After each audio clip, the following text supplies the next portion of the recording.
At my own wedding, right between the vows and the first toast, my father stood up, raised his glass, and carved me open in front of everyone. "I'm cutting you off," he said. "You're not my real daughter anyway." 100 guests froze. Someone dropped a fork. Even the music died mid-note. But me, I didn't cry. I didn't run. I just smiled, the kind of smile you learn to wear when you've been surviving a family like mine for years. I walked to the podium, heels echoing through the silence, and said, "Since we're sharing DNA secrets." Then I pulled out the envelope I'd been saving for that exact moment. And the instant my father's wife saw it, her face went white as bone. Because she knew exactly what I was about to expose, and she knew there was no way out. My name is Vesper Lynx Hale, and if you've ever had someone you love try to erase you in front of a crowd, you'll understand why I chose to burn everything down instead of staying quiet. Before I share my story, I'd love to know you're here with me. Just drop a hi in the comments or tell me where you're watching from. Sometimes knowing someone is listening makes all the difference. Thank you. And now, let me tell you everything. And if you want to follow the full journey, every twist, every secret, every truth, I hope you'll subscribe. I'm Vesper, and this is the story I've kept buried for far too long. At my own wedding, right between the vows and the first toast, my father stood up, raised his glass, and carved me open in front of everyone. "I'm cutting you off," he said. "You're not my real daughter anyway." 100 guests froze. Someone dropped a fork. Even the music died mid-note. But me, I didn't cry. I didn't run. I just smiled, the kind of smile you learn to wear when you've been surviving a family like mine for years. I walked to the podium, heels echoing through the silence, and said, "Since we're sharing DNA secrets." Then I pulled out the envelope I'd been saving for that exact moment. And the instant my father's wife saw it, her face went white as bone. Because she knew exactly what I was about to expose, and she knew there was no way out. My name is Vesper Lynx Hale, and a few hours before that moment I was standing alone in the bridal suite of a luxury resort in Sedona, Arizona, staring out at a postcard. Late afternoon sun spilled over the red rock cliffs, painting everything in gold. Down below the ceremony space was perfect rows of white chairs, cascading flowers, a string quartet warming up under twinkle lights. It looked like something off Instagram. It did not feel like my life. I watched tiny versions of my guests taking their seats, laughing, clinking glasses, completely unaware that tonight wasn't just my wedding. It was an execution. And I was the one loading the gun. Behind me, on the vanity next to the curling iron and lipstick, sat a small ivory clutch. I didn't have to open it to know the corners of the white envelope inside were already a little soft from being handled, carried, hidden. I'd been living with that envelope like a second heartbeat. Every few seconds, my eyes flicked from the red rocks to the clutch and back again. There was a strange split inside me. One side was a regular bride, nervous, excited hands, a little shaky. The other side was ice, calm, focused, counting down. A quiet voice in my head kept repeating the same thing. "This isn't just the day you get married, this is the day you end a very specific kind of family." A knock on the door snapped me out of it. "Yeah," I called. The door opened, and Eli stepped in, already in his navy suit, tie slightly crooked, like he'd rushed to get up here. His eyes did a quick sweep of me, dress, veil, probably checking if I was about to bolt. "Hey," he said softly. "How's my almost wife?" "Depends what moment you caught me in," I said, trying to smile. He shut the door behind him and crossed the room. Up close, I could see the concern in his face, the way his jaw worked like he was chewing on words. "We don't have to do it like this, Vess," he said quietly. "If you want to wait. If you want to talk to him after the wedding, or next week, or no," I cut in more gently than it sounded. "He picked today to do what he's going to do. He wants an audience." I glanced at the clutch and then back at Eli. "So he gets one. So do I." Eli followed my gaze, understanding flickering across his features. "Are you sure you're ready?" "I've been ready since the day he told me I should be grateful he took me in." I said. Today, I'm not the kid at his dinner table. I get a microphone, too. He exhaled a little laugh with no humor in it, then pressed his forehead to mine. I've got you, he said. Whatever happens out there. I know, I whispered, and for a second I let myself just be a bride again, breathing in the smell of his cologne and hairspray and nerves. Then someone knocked again, louder this time, wedding planner voice floating through the door. 5 minutes, Eli slipped out. I picked up the clutch, felt the weight of the envelope inside, and walked toward the life I was about to blow up. The ceremony itself was almost disorienting in its normalcy. The red rocks behind us, the minister talking about love and partnership and new beginnings. Our friends and family smiling up at us. Gregory Hale, my father, standing tall and handsome in the front row in his tailored suit, playing the role of proud dad perfectly. He walked me down the aisle with a hand on my arm that felt more like guidance than affection. Cameras flashed. People dabbed at their eyes. It was the kind of scene other girls dreamed of. I kept waiting to feel it the way they did, to be swept up in the romance, but underneath the vows and the ring and the kiss, there was this humming awareness. He has no idea what's sitting in my clutch. After the ceremony, we moved inside to the ballroom. Warm light spilled from chandeliers onto white tablecloths and centerpieces of pale roses. The band played soft jazz, servers floated by with trays of champagne. Laughter bounced off the walls. To anyone watching, it was a perfect desert wedding reception. I sat beside Eli at our sweetheart table, his hand resting over my knee under the linen. Across the room was the Hale table, Gregory, his wife Brielle, with her champagne hair and flawless makeup, my Uncle Mason, a scattering of carefully curated relatives and business associates. I could see the way people greeted my father, deferential, impressed. In Phoenix, Gregory Hale meant real estate deals success, a brand more than a person.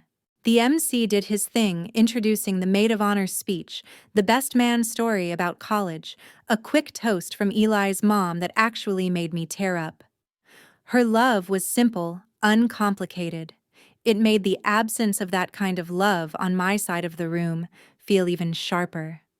Then the MC smiled too brightly and said, "And now a few words from the father of the bride, Mr. Gregory Hale."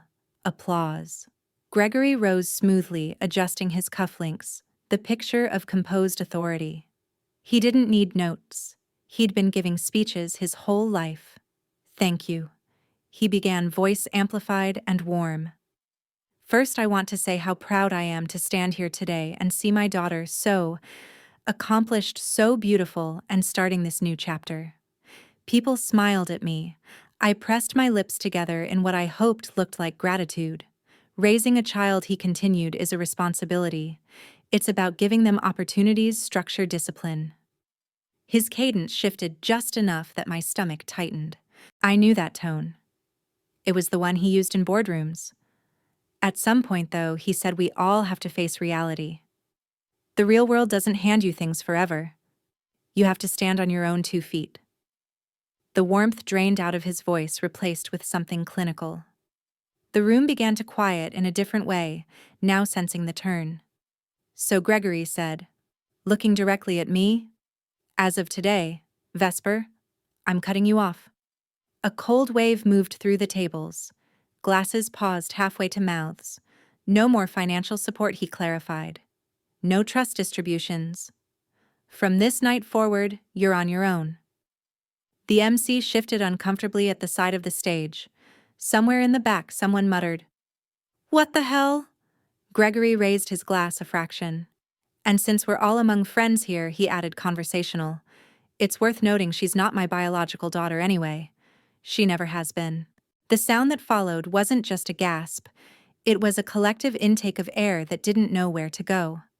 A fork hit a plate and skittered off onto the floor. A woman near the front lifted her hand to her mouth. Phones came up almost on instinct, tiny red recording lights flickering on. Next to me, Eli's hand clamped harder around mine. I could feel the shock vibrating off him. His mother stared at my father like he'd grown horns. Logically, I knew this was the moment I was supposed to shatter. To burst into tears, to run out of the room humiliated, to let the shame eat me alive. That was what Gregory expected. That was the story he'd rehearsed in his head. Benevolent man rescinds charity from ungrateful outsider he never really owed anything to. Instead, a strange crystalline calm settled over me. It felt like a window finally cracking open in a house that had been sealed for years. For the first time all day, I understood why I'd been so eerily still inside. This was it. This was the stage. I felt my mouth curve just a little.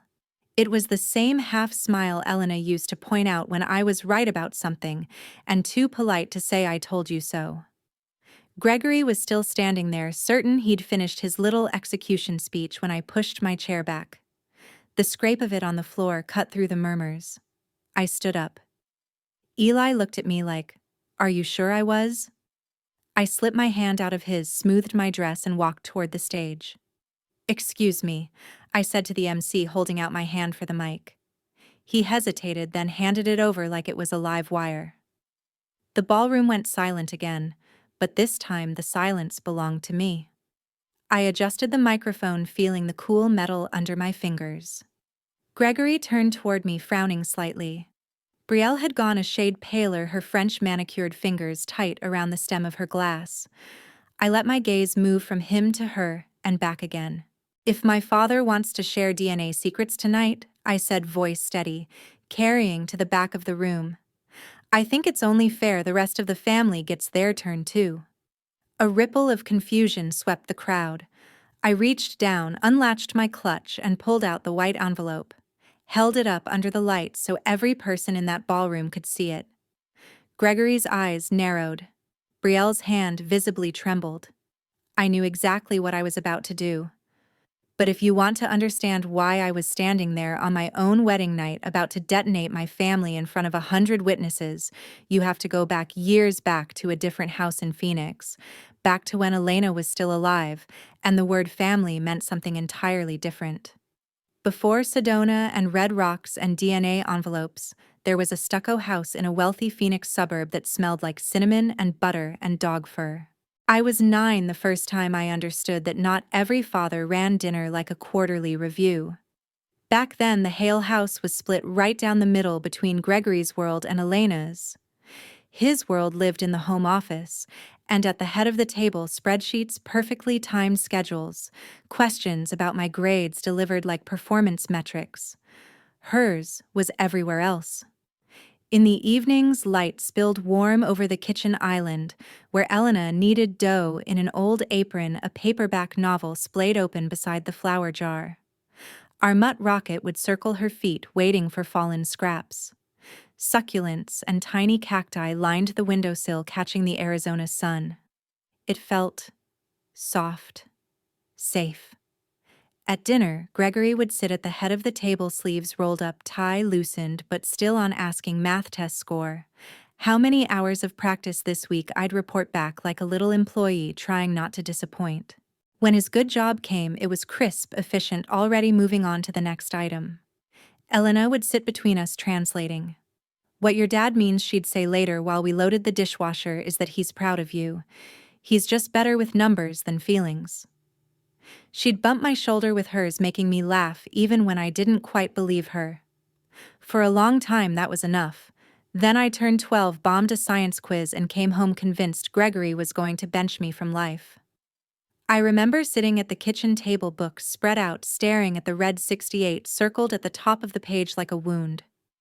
Elena came in, saw my face, and without saying anything put a mug of hot chocolate in front of me.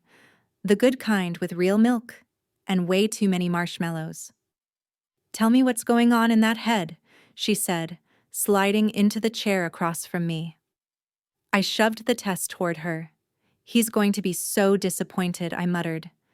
"Maybe he'll send me back." The joke fell flat between us. Elena's eyes softened in a way that made my chest hurt.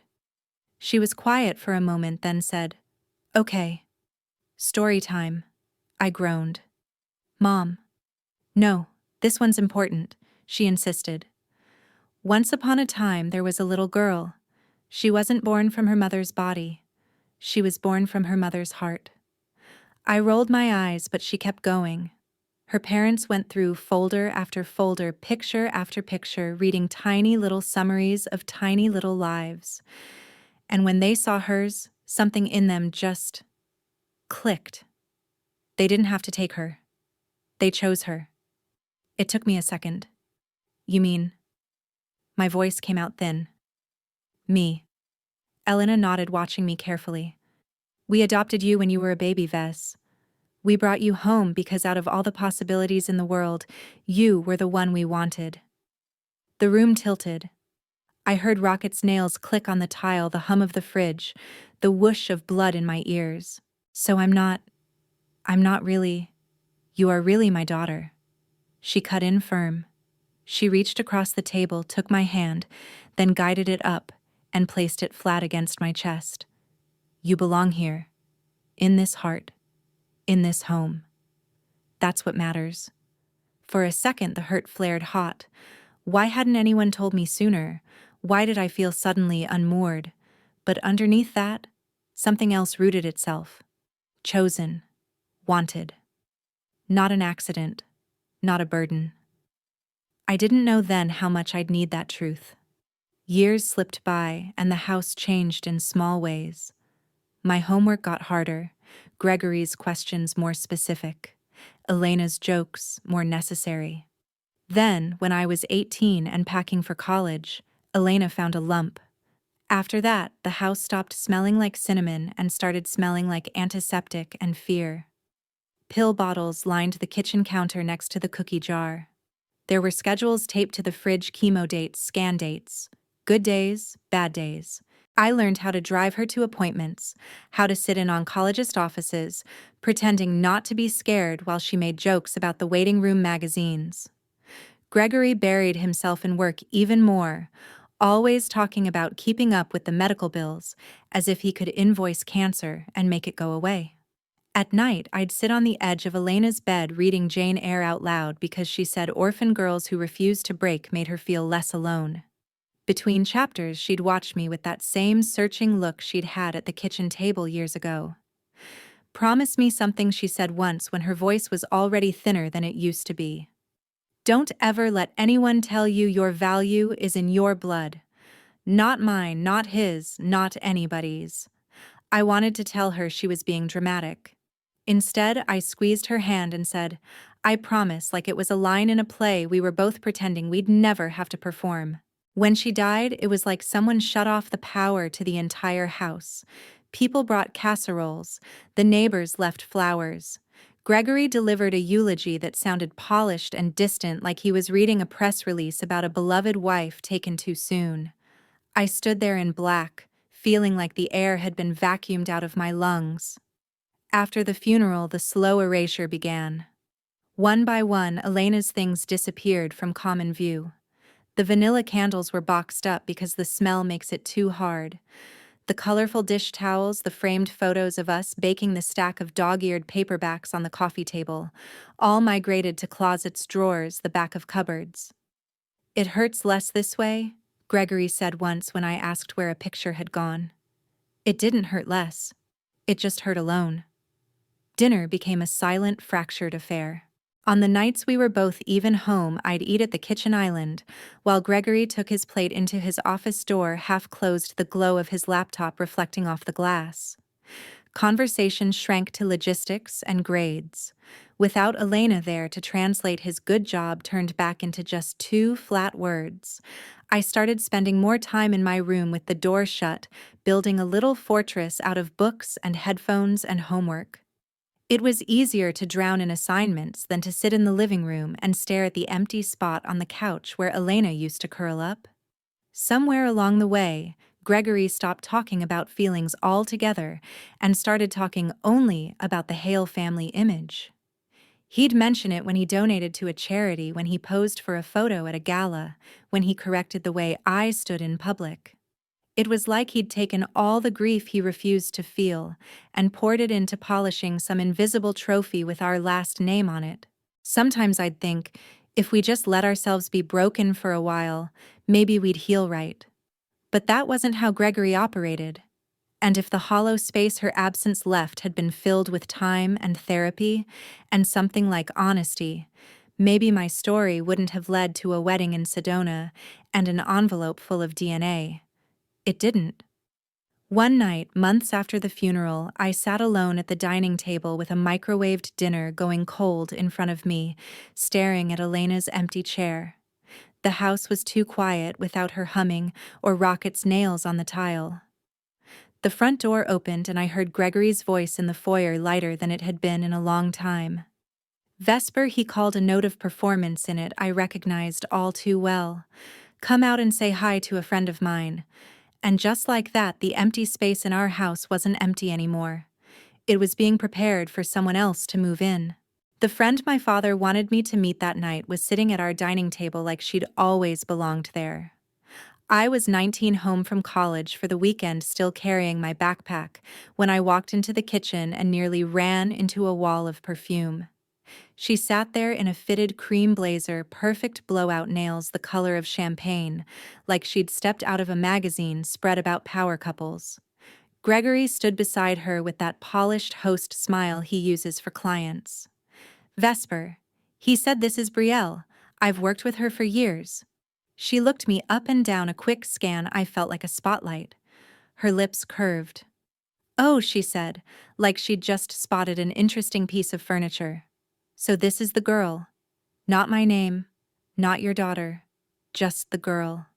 Nice to finally meet you, sweetie. The endearment landed wrong, coded in something that wasn't warmth. I muttered a hello, suddenly aware of my college hoodie and messy bun, then escaped to my room under the excuse of homework, my skin buzzing with the sense that something fundamental had just shifted. It didn't happen overnight, but it felt that way. First, she was a friend at dinner, laughing at Gregory's jokes, leaning forward when he talked about deals. Then she started appearing in photos from charity galas and ribbon cuttings, positioned at his side hand, light on his arm. Articles in local business magazines went from Gregory Hale, visionary developer, to Power Pair, redefining Phoenix luxury. Back at the house, her toothbrush appeared in the guest bathroom. A silk blouse over the back of a chair. A pair of heels by the front door. One weekend I came home and her skincare bottles had colonized an entire shelf in the master bathroom. The same night, over reheated takeout, Gregory cleared his throat and announced they were getting married. You've seen how good we are together, he said, like he was outlining a merger. It's time to move forward. I felt my stomach drop and lift at the same time. Part of me was almost relieved he'd found someone. The silence after Elena died had been suffocating.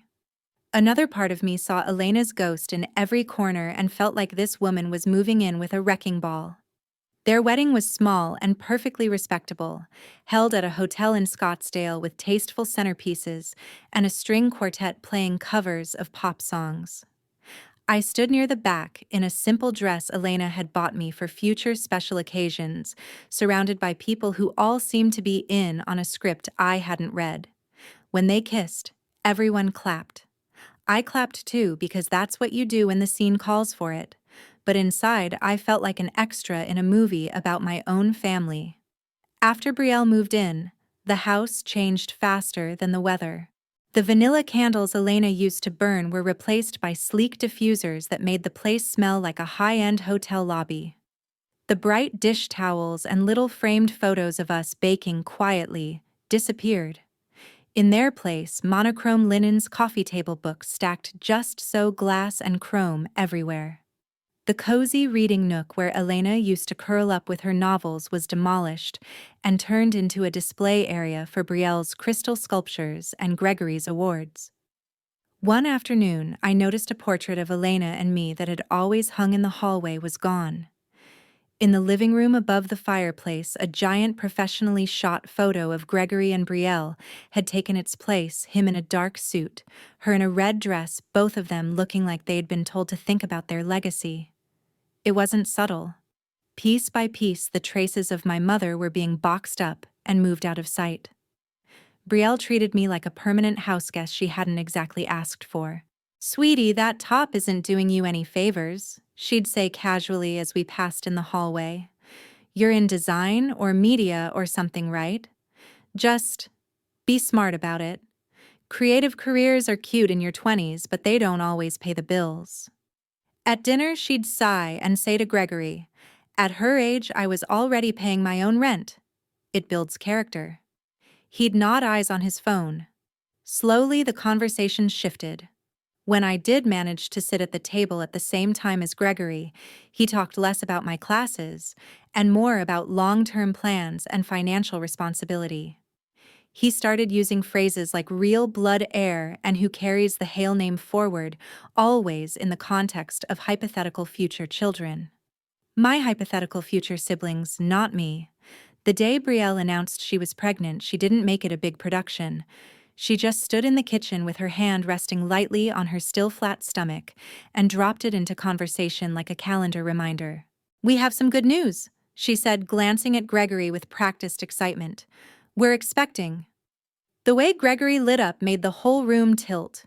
He laughed, actually laughed, picked her up and spun her around in the center of the kitchen while Rocket barked at their feet. It was the most alive I'd seen him since before Elena got sick. I stood by the sink with a mug in my hand and watched them, feeling like someone had turned the sound down on me and up on them. Later that night, I was walking past the living room when I heard their voices. I paused just out of sight. Brielle's head was on his shoulder, their silhouettes framed by the glow of the TV. "This is our second chance." Gregory said, his voice low and full in a way it had never been when he talked about me. "Our chance to get it right." The words landed heavy. Second chance. Get it right. If this baby was the do-over, what did that make me? The trial run. The mistake. I went back to my room and sat on the edge of my bed staring at my hands. It clicked with a kind of quiet finality in my father's mind there was before. And there was this. And in this new version, I was at best a supporting character. As Brielle's belly grew, so did the conversation about the Hale legacy. Gregory started talking about passing something down to my own blood at parties, about a son to take over someday. He became less available for my calls about school, cut visits short because Brielle was tired or the baby's room needed to be painted. When I did come home on weekends, the house no longer felt like neutral ground. It felt like their territory. My place there was increasingly undefined. Mason, my father's younger brother, began coming by more often as the due date approached. He'd always been around the charming tech guy with the easy money and cooler job, but now he was practically a fixture. He'd show up with designer baby clothes and limited edition toys, cracking jokes that made Brielle throw her head back and laugh in a way she never did with Gregory. They moved around each other with a familiarity I couldn't quite pin down, standing a little too close in the kitchen, holding eye contact a beat too long across the room. Call it intuition or just growing up in that house, but I felt something humming under the surface every time they were together. Still, I pushed it aside. On the day Rowan was born, a healthy baby boy with a full head of dark hair and lungs that announced his presence to the entire floor, Gregory cried.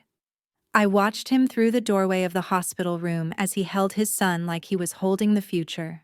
He kissed Rowan's forehead and whispered promises I couldn't quite make out, but the tone said everything. "I'll be better this time.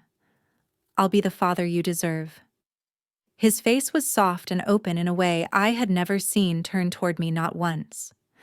I stood there in my hoodie and jeans, fingers curled around the metal doorframe, and for the first time in a long time, I let myself wonder honestly if he had ever held me like that. We took Rowan home a few days later to a house that now revolved completely around him. Feedings, naps, visitors, every schedule and surface adjusted to accommodate this tiny center of gravity. Mason came over almost daily, always with some new gadget or fancy blanket, always with some reason he just had to see his favorite nephew. I told myself it was sweet, a doting uncle thing. But that night when I padded downstairs for water and heard Brielle and Mason laughing softly in the darkened living room, their voices weaving together over the sound of Rowan's quiet breathing, I stopped halfway down the stairs. I hovered there, one hand on the banister, listening to those gentle private laughs float up through the silence. I had no way of knowing that one day those same sounds would echo in my head as I stood on a wedding stage, an envelope in my hand, about to strip our family story down to the bone. Rowan was a few months old when the feeling that something was wrong stopped being a vague unease and started keeping me up at night. By then I was back and forth between my apartment near campus and the Hale house most weekends, my life split neatly between lectures and a home that no longer felt like mine. On paper, everything looked like a normal, rich family with new baby situation. In reality, the orbit in that house had shifted in a way I couldn't ignore. It wasn't just that Gregory was obsessed with his son. That part I almost understood. He'd missed so many emotional beats with me that maybe he was trying to catch every single one now. What threw me was how often when I dropped by on a Friday night, it was Mason who was walking the floor with Rowan against his chest, or Mason who knew exactly which bottle was next, or Mason who could calm him down faster than either parent.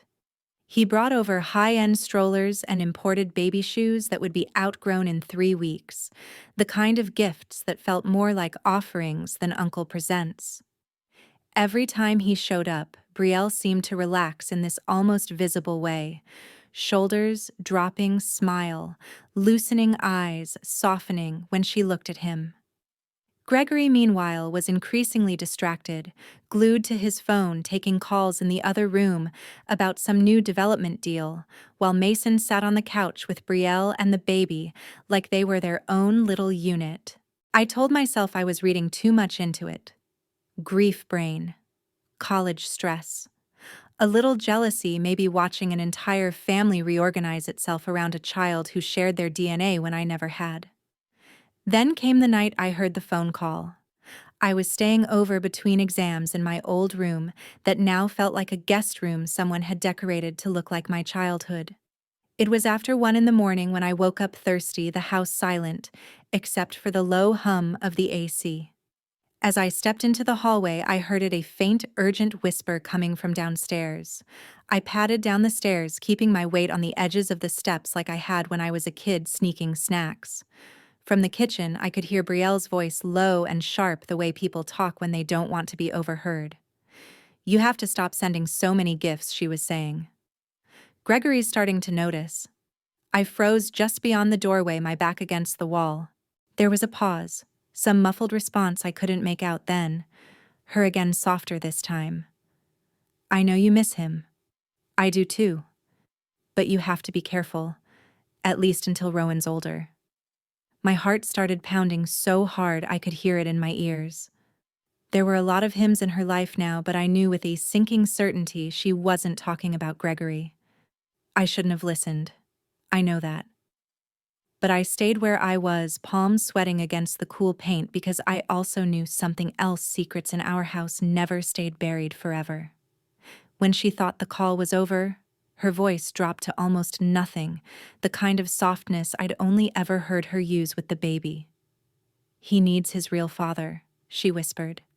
"But it's not time yet." The word sliced through me. Real father. My mind jumped in 2 directions at once. One part tried to slam the door shut on what that implied. The other flung it wide open and started dragging old observations into the light. The easy affection between Brielle and Mason. The way she lit up when he arrived. The fact that he, not Gregory, seemed to know Rowan's rhythms best. I went back upstairs and lay in bed staring at the ceiling, sleep a lost cause. Images kept looping: Mason's hand on her pregnant belly months ago, her laughter in the living room, Gregory calling this baby his second chance. There was a sourness in my throat that had nothing to do with the late-night cereal I'd eaten. If what I was thinking was true, then every tear Gregory had shed over Rowan, every proud announcement about his firstborn son, was built on a lie so deep it made my stomach turn. Anger rose up under the nausea, slow and hot. He had treated my existence like a footnote, a charity line item he was allowed to cut off when it no longer suited him, all while building an entire fantasy around a baby that might not even be his. The next morning, I watched more closely. I noticed how Brielle's eyes flicked to Mason every time Rowan fussed like she was waiting for his cue. How Mason stood just a little too close when they were in the kitchen together, their arms brushing but neither of them moving away. How they both grew a fraction stiffer when Gregory walked into the room. Once I saw it, I couldn't unsee it. I started paying attention to patterns. I kept track of when Mason came by, scribbling notes in the margins of my planner. Tuesday night, Thursday afternoon, Saturday morning, just Bree and the baby home. I clocked the times Brielle went out to meet a PR client or scout a venue and came back with high-end shopping bags that didn't match the stories. None of it was enough on its own. Together, it was a shape I recognized, even if I didn't want to. The last thin layer of denial peeled away a week later. I was in the living room with Rowan in his bassinet watching him sleep, because somehow it was easier to be near him when he was quiet and unknowing. His tiny fists flexed in his sleep, his chest rose and fell. I thought about Elena calling me her heart child, about how being chosen had once felt like a blessing instead of a weapon. If I was chosen, what was he, whose choice had created him, if they can use blood to decide who counts? I thought then, what happens when the blood isn't what they think it is? The front door closed softly.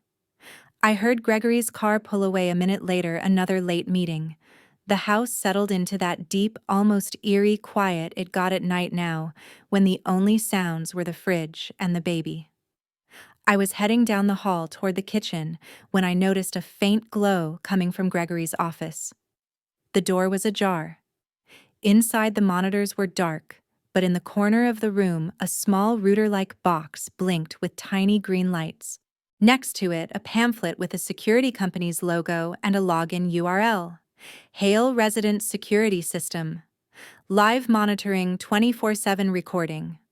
I picked it up, flipping through. Camera locations listed: front door, back patio, living room, kitchen. Everything on the main floor wired to upload straight to a cloud account.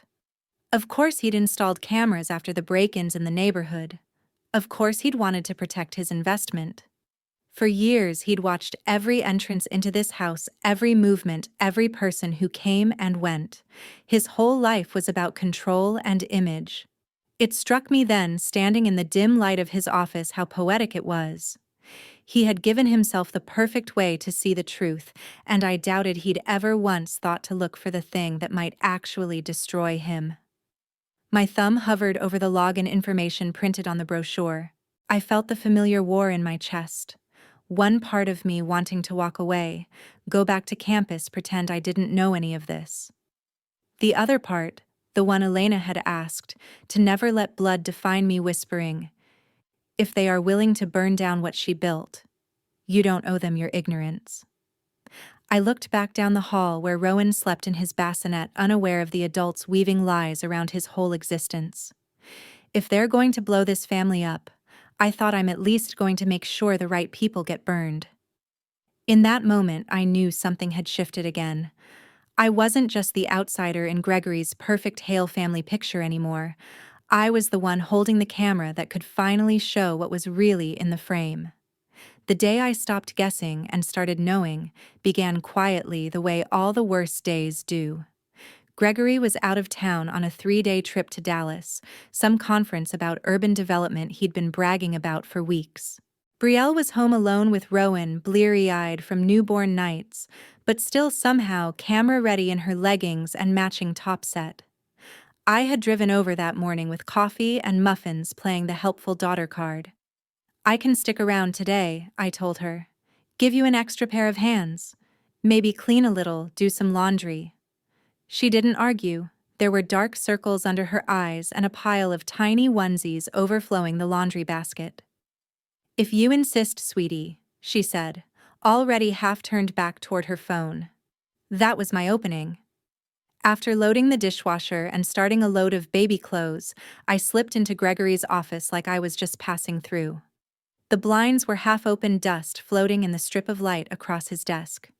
The security pamphlet I'd found before was still there, the logo of the alarm company clear as day. I sat down in his leather chair, pulled the keyboard toward me, and opened the browser. The login page popped up asking for an email and password. I typed in his usual work email and the 6-digit password he'd used on everything since I was 15, the one I'd seen him key into his phone 100 times. The account loaded in less than a second. 4 camera feeds came up: living room, kitchen, front door, back patio, with a timeline at the bottom marked by days and hours. 3 months of recorded life neatly archived and waiting. At first, it was mind-numbingly normal. I clicked through random days, watched Gregory pacing on work calls, Brielle scrolling on her phone, me occasionally breezing through the kitchen to grab a snack. It felt invasive and boring at the same time, like reading a diary where nothing happened. I almost shut it down. Then I dragged the timeline to a Tuesday afternoon 2 months back, a day I knew Gregory had been in Los Angeles. The living room feed showed Brielle on the couch with her laptop, one leg tucked under her, a blanket over her knees. Rowan's bassinet sat nearby, gently rocking. The front door camera flashed movement. The door opened and Mason walked in. No knock. No ring. He took a key out of the lock and slid it into his pocket like he'd done it 1,000 times. On the living room camera, Brielle looked up. The smile that spread across her face was not the polite host version she used on my father's colleagues. It was softer, more intimate, the kind you give someone who knows you in ways they're not supposed to. She stood, walked to him, and they met halfway across the rug. He pulled her in arms around her waist and she melted into him. This was not a family hug. I hit pause. My hand was shaking, but there was a strange stillness inside me, like the part of me that had suspected this had finally been proven right and was already moving on to next steps. I didn't cry. I backed the footage up and watched it again, slower. The way his hand slid along her back. The way she tilted her face up, eyes closed for a second before she pulled away. The way they both glanced toward the bassinet, not in fear, but in something like guilty affection. I clicked to a different day. Another out-of-town trip for Gregory, another afternoon in the living room. This time, Brielle was visibly pregnant, the swell of her stomach clear under a loose dress. She sat on the couch, one hand resting on her belly. The front door feed lit up. Mason again, same effortless entry.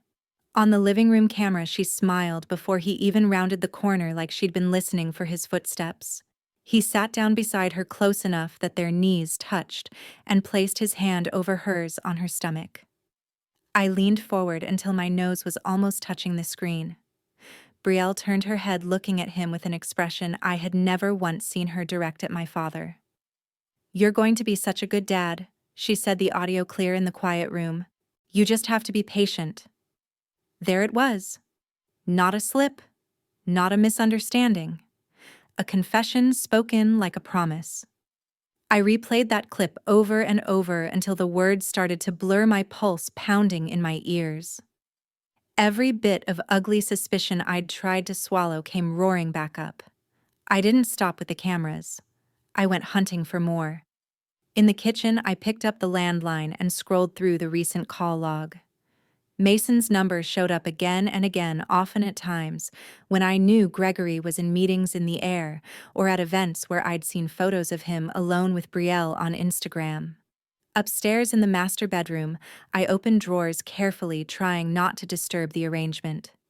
In Brielle's nightstand, I found a folded hotel folio from a luxury place in Scottsdale, dated for a weekend she'd told Gregory she was in Tucson for a client event. Charges for a room with a king bedroom service for 2 spa services. In the back of her closet, tucked into a shoebox, there were receipts for jewelry I'd never seen her wear in the house. Bracelets and necklaces that cost more than some people's cars. I stuffed my phone with photos of everything and slid the papers back exactly as I'd found them. Still, part of me held back. You don't blow up your father's entire life on coincidence and innuendo. You need something no one can argue with. That came a few nights later from the last person I expected to hand it to me. Rowan had been especially fussy that evening. Gregory was out as usual, some dinner with investors he said he couldn't skip. Brielle had dark smudges under her eyes and snapped at me when I offered to help with bath time. I took the hint and retreated upstairs, staying out of her way. Sometime after midnight, thirsty and wired from all the things I'd seen on those camera feeds, I padded downstairs to get water. The house was dark except for a small lamp in the living room, casting a soft circle of light over the couch and the bassinet beside it. I stopped short in the hallway. Brielle was there, barefoot in one of Gregory's t-shirts, hair loose around her shoulders. She held Rowan against her chest, swaying gently, whisper singing some half-remembered lullaby. I stayed in the shadows, not wanting to spook her, but then her voice shifted, dropping into that private register people use when they think no one else is listening. "Shh, my love," she murmured, kissing the top of Rowan's head. "Daddy Mason's coming to see you tomorrow." My fingers tightened around the edge of the doorway. She kept rocking, completely unaware. "We just have to keep our little secret a bit longer," she breathed. "One day you'll know who your real father is. He loves you more than anything." The room seemed to shrink around me, the sound of the refrigerator humming, the tick of the clock on the wall. Rowan's soft, snuffling breaths, it all pressed in. There was no misreading this. No alternate interpretation. She had named him. She had called Mason the real father, not in a moment of anger or slip of the tongue, but as a tender reassurance to a baby who couldn't even understand words yet. I backed away before she could see me, my heartbeat loud enough to give me away if I stayed. Upstairs, leaning against my closed bedroom door, I slid down to the floor. I felt nauseous. Not just because of the affair or the fact that my uncle and my father's wife were building a secret family right under his nose, but because of where they were doing it. In Elena's house. In the space she had turned into a home where she'd taught me that love had nothing to do with genetics and everything to do with choice. They were desecrating that with every lie, every hidden touch, every stolen moment. I saw her face in my mind, the way she had looked at me when she told me I was chosen. I felt an anger on her behalf that burned clearer than any hurt I'd ever felt for myself. From that night on, I stopped thinking of it as their private mess. This wasn't just about who was sleeping with whom. This was about a man who had built his entire identity and my suffering around blood and legacy being made a fool of in the most fundamental way. Gregory had used the fact that I wasn't his biologically to keep me at arm's length, to justify cutting me off, to rationalize loving me less. And all the while, the true heir he worshipped wasn't his at all. If there was any justice left in the universe, it wouldn't stay a secret. I started documenting everything. I saved copies of the video clips to an external drive I bought with cash. I screenshotted the call logs, photographed the receipts, kept a small voice recorder in my pocket whenever I was in the house, capturing offhand comments and little slips. Then I backed it all up again on a second drive and locked it in a metal box under my bed in my apartment. I didn't tell Eli. I didn't tell friends. Saying it out loud felt too explosive, like it might somehow warn them, give them time to adjust the script. What I had could ruin lives. If I was going to set it off, I wanted to be absolutely certain there was no way to spin it. Which is how my mind finally landed where it had been circling for weeks. Video could be dismissed as out of context. Receipts could be explained away. But DNA doesn't lie. They had weaponized it against me my entire life, held it up as proof that I wasn't truly Hale. The longer I stared at the ceiling that night, listening to Rowan's faint cries drift through the vents, the more inevitable it seemed. If they were going to draw that line in blood, then blood was what I would use to cut it. I checked on Rowan before I left the next morning. He was asleep in his crib, lashes dark against his cheeks. Tiny hand curled around the edge of his blanket. "I'm not doing this to hurt you," I told him silently. "I'm doing it so you don't grow up in a story built on lies." Out loud, I just whispered, "Sleep." "Well, little man," then walked out into the Phoenix heat with a new kind of resolve sitting heavy behind my ribs. After that, there was no going back to pretending. Once you hear a woman call your uncle a baby's real father, you either shove it into a box and let it rot, or you open it all the way. I'd spent most of my life swallowing things to keep the peace in Gregory's carefully curated world. This time, I chose the other option. If I keep digging, I'll know I told myself on the drive back to my apartment. If I stop now, I'm choosing to live blind. The next opportunity came a week later on another evening when Mason decided to drop by to see Rowan. I knew he was there before I even walked in. His car was parked in the driveway, gleaming in the porch light.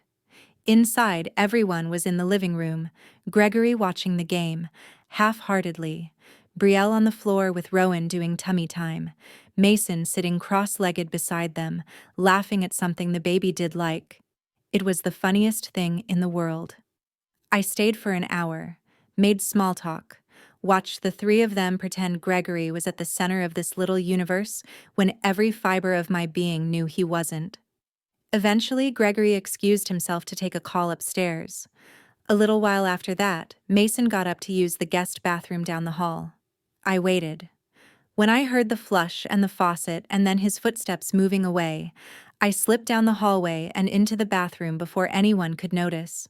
The mirror was fogged slightly from the hand towel he'd just used. In the sink near the drain, tiny dark strands clung to the white porcelain. I grabbed a square of toilet paper, carefully picked them up, and folded them into a neat little bundle. When I stepped back into the hallway, my heart was pounding, but my face was calm. I tucked the bundle into the pocket of my jeans. One sample. I got Gregory's a few days later while he was out. He'd left in a rush that morning, late for a site visit, his tie slung over his shoulder when he kissed Brielle quickly on the cheek. I waited until I heard the garage door close, then went straight to the master bathroom. His brush sat on the counter full of silver-flecked hair he was too busy to notice. I pulled a few strands free with a tissue, the smell of his aftershave lingering in the air, and dropped them into another small plastic bag I'd bought at a drugstore. My hands trembled a little as I sealed it, but there was a grim satisfaction to it too. He'd spent years telling me what counted as real family. Fine. Let's see who qualified by his own standards. The hardest part was Rowan. You can't exactly pluck hair from a baby's head without raising suspicion, and the idea of hurting him in any way made my stomach twist. I didn't want him to be collateral damage in a war he hadn't asked for. The chance came on an ordinary afternoon. I was sitting on the couch half watching TV with Brielle, while she scrolled through her phone and bounced Rowan on her knee. At some point, she stood up. "I'm going to change his diaper," she said, depositing him in my lap for a moment while she dug through the diaper bag. In the shuffle, his pacifier tumbled from his mouth onto the coffee table, leaving a small crescent of spit on the plastic. "Can you grab that?" she asked already, halfway down the hall. "Yeah," I said, my voice somehow steady. I waited until she disappeared into the nursery, then picked up the pacifier by its edge, careful not to wipe it. I wrapped it in a clean napkin from the side table, folded it tight, and slid it into my bag like it was nothing more than a receipt. That night, back in my apartment, I laid all 3 samples out on my kitchen table tissue, with Mason's hairbag, with Gregory's napkin, with Rowan's pacifier. It felt clinical and deeply personal at the same time, like I was dissecting my own life. The next day, between classes, I drove across town to a nondescript brick building with a sign that read, "Phoenix Diagnostics." It wasn't one of the big hospital labs, more like a private office wedged between a dentist and a tax service. Inside the waiting room was quiet beige chairs and outdated magazines. A woman in her 50s sat behind the glass window at reception, glasses perched low on her nose. "Can I help you?" she asked. "I need a paternity test." I said the words, tasting strange in my mouth. "Just the lab work, no court stuff." She didn't blink. "You have the samples?" I nodded and slid the small envelope I'd prepared under the glass. She took it, weighed it in her hand like she'd done this a million times. "Cash?" she asked. "Yes." I handed over a folded stack of bills. Money from my campus job, from freelance design gigs, from a savings account Gregory didn't know about because Elena had insisted I open one in my own name when I was 16. The woman scribbled something on a form. 2 to 3 weeks, she said. We'll call when the results are ready. That was it. No forms asking who I was to whom. No raised eyebrows, no lectures about playing God. It was almost disturbingly easy. The waiting was not. For the next 3 weeks, I moved through my regular life in split screen. By day, I went to lectures, submitted projects, met Eli for coffee. By night, when I drove back to the Hale house, every interaction felt like a scene in a play whose ending I already knew, but no one else did.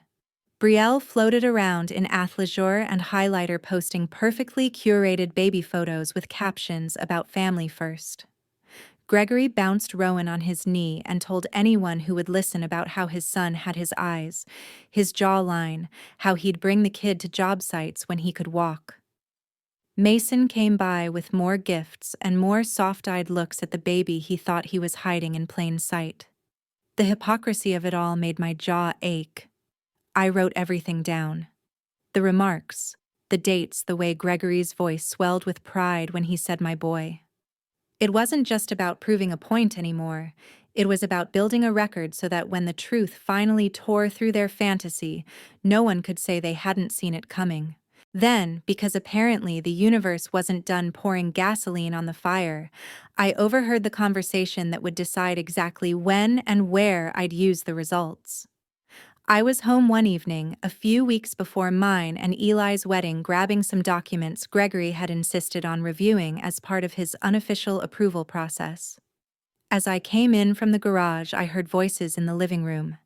I recognized the tone of them before the words, the slightly conspiratorial low cadence my father used when he was making a play. The wedding is the perfect time, Gregory was saying. I stopped just out of sight, heart already picking up speed. It's public. Clean. No chance for her to argue later. We cut her off. Make it clear she's on her own. There was a rustle, the sound of ice clinking in a glass. Brielle laughed softly. It's about time, she said. She's 26. When she's married and out of this house, Rowan can grow up as the only real Hale child. The words hit me harder than any slap. Only real Hale child. In one casual sentence, she reduced my entire life in that house to a placeholder, a temp position being phased out now that the legitimate employee had been hired. It wasn't even surprising, not really. It was just confirmation of what I'd already felt in 100 smaller cuts. But hearing it expressed so plainly, and knowing what I knew about Rowan's actual DNA snapped something into sharp focus. I wasn't just dealing with a cheating spouse and an oblivious husband. I was dealing with two people who had built an entire hierarchy of worth on a lie, and who planned to use my wedding as a stage to push me out for good.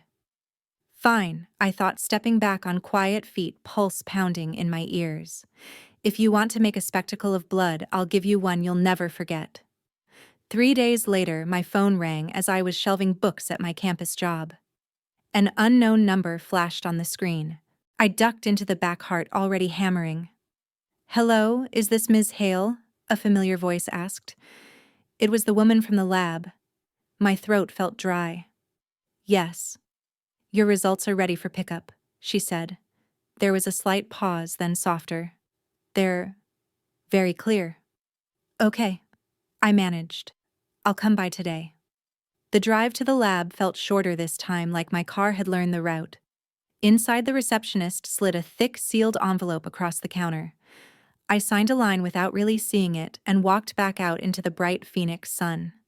I didn't open it in the parking lot. I sat in the driver's seat with the envelope on my lap, staring at my own hands resting on it. It felt like holding a loaded weapon. Every cell in my body wanted to tear it open to see in black and white what I already knew in my bones.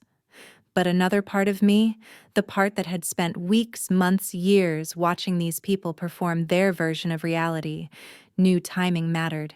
If I opened it now, it would be my burden alone for however long I waited to use it. If I waited until the night they tried to cut me off and rewrite my story in front of everyone, the truth could belong to the whole room at once. So I drove home, the envelope riding shotgun like a silent passenger. In my apartment, I went straight to my bookshelf and pulled down Elena's old copy of Jane Eyre, the one she'd read to me on nights when chemo made her too tired to do anything but lie there and listen to her own favorite sentences. The spine cracked softly as I opened it halfway through. I slid the envelope inside between pages smudged with her fingerprints, then closed the book and put it back in its place. For a moment, I just stood there looking at the row of spine stories of women who survived things they weren't supposed to. Not today, I whispered. But soon. I wasn't ready to read the report that day. I didn't need to.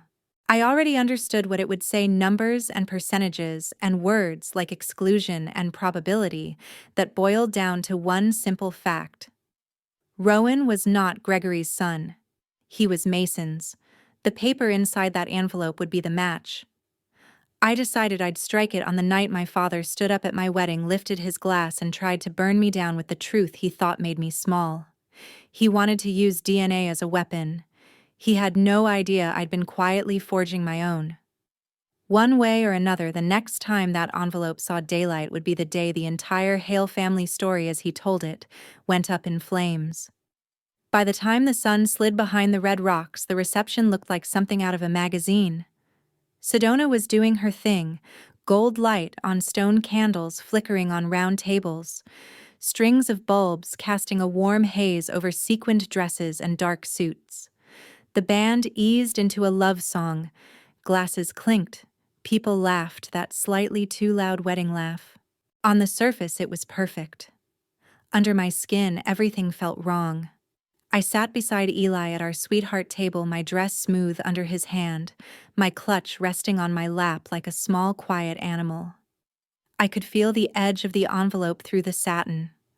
Every time I glanced across the room at the Hale table, Gregory at the center, Brielle radiant beside him, Mason angled just close enough to be part of the family photo. My fingers tightened. It was impossible not to think of Elena, of all the dinners where she'd sat between us and made this family feel almost real, and of how quickly Gregory had scrubbed her out when it hurt his narrative.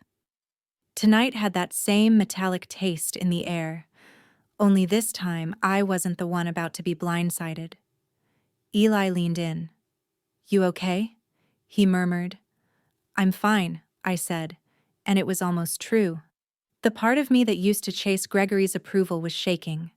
The part of me that had tucked an envelope into a book 2 years ago was steady as stone. The MC tapped the mic, did his little spiel about love and journeys, then introduced the toasts. The maid of honor told a story about me and Eli getting lost on a road trip. The best man joked about college.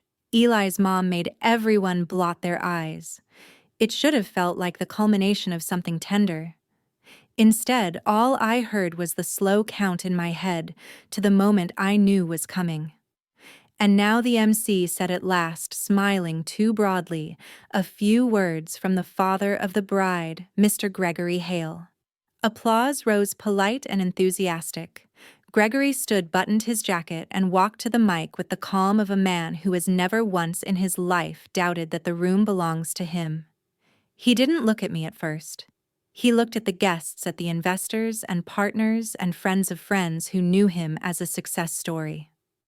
"I want to congratulate Vesper and Eli," he began. "It's something special watching your child grow up, build a life, become independent." On the word independent, his tone shifted. The warmth drained out, replaced by that dry, measured cadence I'd heard in board presentations. At some point, he went on, "Every young adult has to stand on their own 2 feet. The world doesn't owe you anything. Parents can only do so much." A murmur rippled through the room, barely audible, but there. My spine straightened. So Gregory said, "As of tonight, I'm ending all financial support for Vesper. The trust, the monthly help, any obligations. She's old enough to make it on her own." The ballroom sucked in a breath. People shifted in their seats, exchanging looks. Eli's hand clamped around my knee under the table. I didn't move. And my father added almost casually, since we're talking openly here, it's worth being clear she isn't my biological daughter anyway. She never was. I've already done more than required. This time the reaction was loud gasps, a choked-off expletive from somewhere near the back, the clatter of a fork hitting a plate. Phones came up, little blue screens glowing as people instinctively started recording. I watched his words settle over the crowd like ash. Saw shock turn to pity on some faces to voyeuristic interest on others. Inside, something went very, very quiet. I felt strangely detached from my own body, like I was watching this happen to a version of me from a long time ago. The girl who had once begged for this man's approval might have crumpled, might have run from the room. The woman who had spent years cataloging his lies, and everyone else's stood up. The chair scraped back, heads turned. Eli half rose, reaching for me, but I squeezed his shoulder once and let go. I walked toward the stage, my heels steady on the wooden floor, the clutch light in my hand. Could I say something? I asked the MC. My voice carried better than I expected. He hesitated, eyes flicking to Gregory, then gave me the microphone and stepped aside. For the first time that night, the room belonged to me. I looked at my father. You're right, I said. I'm not your biological daughter. A ripple moved through the crowd. Maybe they'd expected denial, outrage, some plea. I've known that since I was 12, Elena told me herself. And she made sure I understood that being chosen meant more than being an accident of genes. At her name, something flickered across his face. Guilt, irritation, I couldn't tell.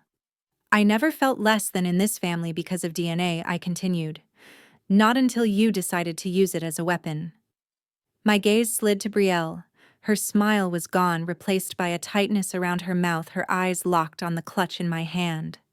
So if tonight is about blood, I said, it seems only fair everyone hears all of it. The hum in the room dropped to nothing. You could hear ice melting in glasses. I opened the clutch and took out the white envelope. Under the chandeliers, it almost glowed. Brielle's knuckles whitened around her champagne flute. Gregory frowned, a muscle jumping in his jaw. Mason shifted in his seat like he was about to stand and thought better of it. I broke the seal slowly, the sound of tearing paper impossibly loud in the silence. My hands didn't shake. I unfolded the report, scanning the lines I'd already read 100 times in my mind. Then I looked up. You want to talk about who is and isn't really family, I said. Here's something interesting. The only person at this party who doesn't share your blood? Gregory isn't me. Confusion flashed across eyes around the room. Someone whispered, What, it's Rowan, I said. Your son. The reaction was instantaneous. Shouts, someone exclaiming, No way, chairs scraping back as people craned their necks to look at the Hale table. Brielle's glass slipped from her hand and shattered on the floor, champagne pooling around her shoes. Gregory went pale, then blotchy, his mouth opening without sound. I held up the paper. According to this lab, I read, my voice clear. Rowan is not biologically related to Gregory Hale. I let the weight of that sink in, then turned my gaze fully on Brielle and Mason. The man listed here as his father is Mason Hale. The last syllable hung in the air like a bell. Brielle swayed, catching herself on the back of her chair, eyes wild. Mason stared at me, then at the floor, then covered his face with both hands. My stepmother, I said, into the stunned silence, was sleeping with my uncle the entire time she was pregnant. The baby you've all been told is the true Hale heir. I nodded toward the table, toward the empty high chair set up for Rowan. He's actually my father's nephew. The ballroom erupted, and I knew we were only at the beginning. The aftermath didn't happen in slow motion. It happened all at once. People shot to their feet, some shouting questions, others cursing under their breath, phones angled high to capture every second. A chair tipped and crashed to the floor. Someone yelled for security. Eli was suddenly at my side on the stage, an arm around my waist. His body angled between me and the front row, like he could shield me from the noise.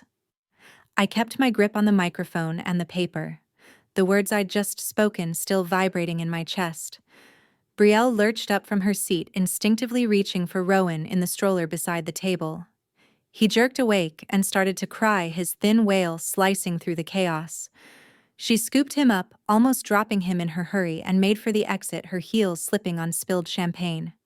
"Brielle," I called after her, my voice cutting across the room.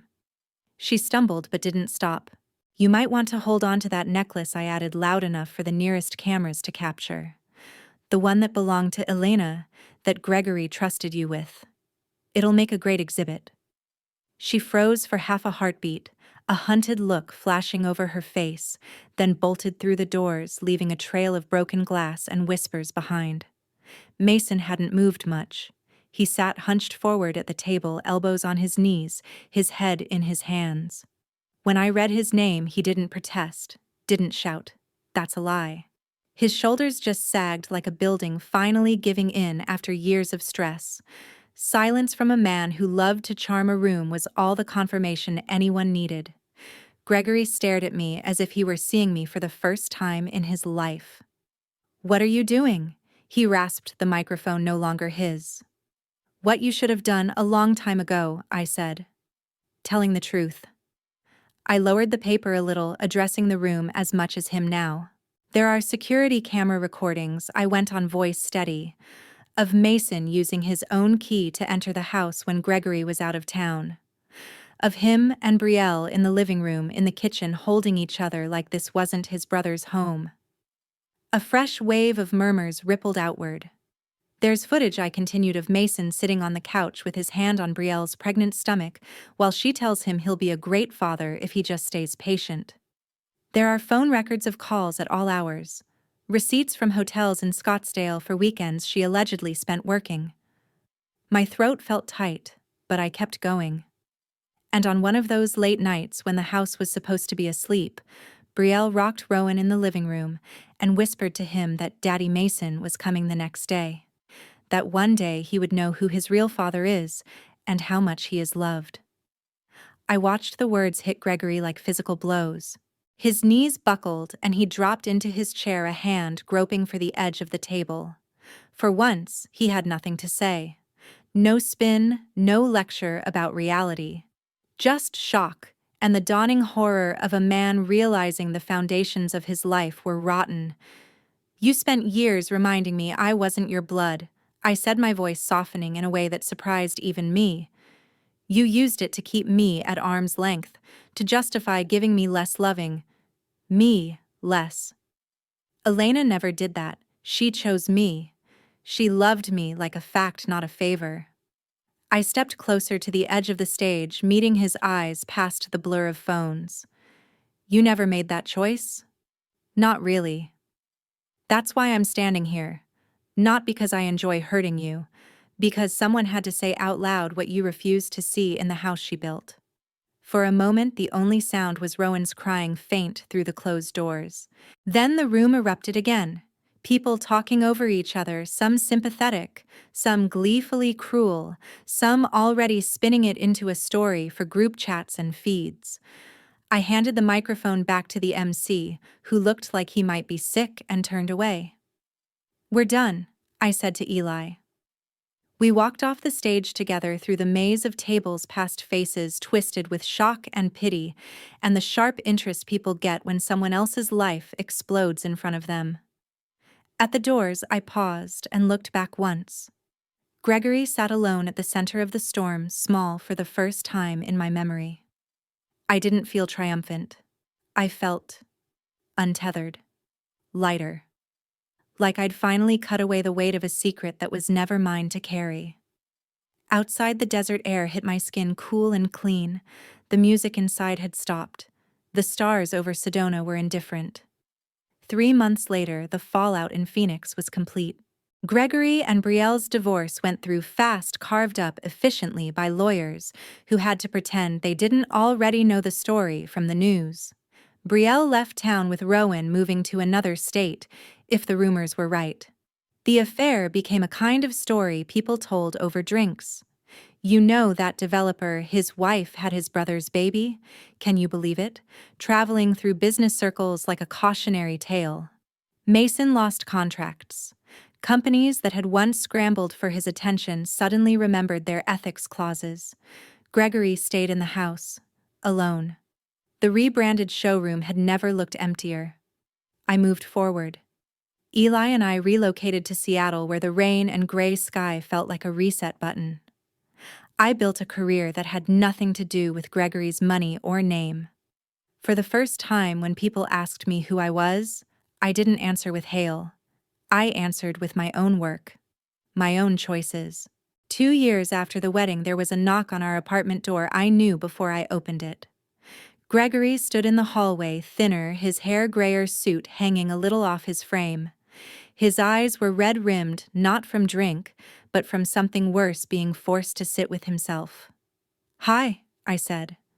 "Vesper," he managed. His voice sounded sanded down. I don't expect you to want to see me. I know I failed you. I was a coward. I let my pride, my image come before you. I don't deserve to call myself your father.